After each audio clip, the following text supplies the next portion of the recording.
Utah will soon have a model sexual assault investigation policy that police departments across the state can use to catch predators and better serve victims. It's a tool that could help address gaps in the investigative process that KSL investigative Daniela Rivera has covered in our Failure to Protect series. Daniela? Well, that's right, Deanie. These are complicated cases, and depending on where an assault occurs, the resources and training level of local law enforcement vary. The goal is to have a statewide model based on best practices that can unify the way law enforcement across Utah respond to reports of sexual assault.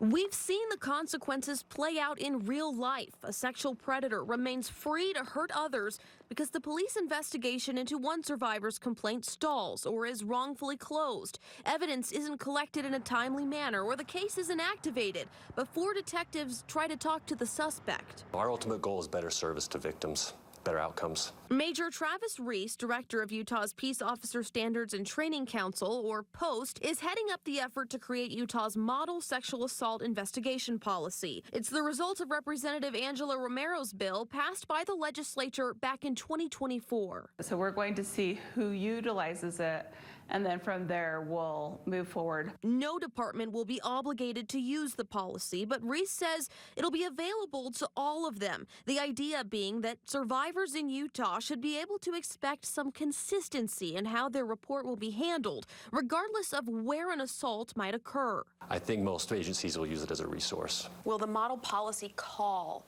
for attempting to contact the suspect? I know it sounds basic, but we've seen it not happen over and over. You know, our committee, that didn't come up with our committee, but actually you brought up a good point, and I'm going to discuss that with the committee, because that is a common issue. The Post Council is expected to vote on the model policy during its next meeting this month. We really just want to encourage victims to come forward and, and let us, try and help and hopefully bring people to justice.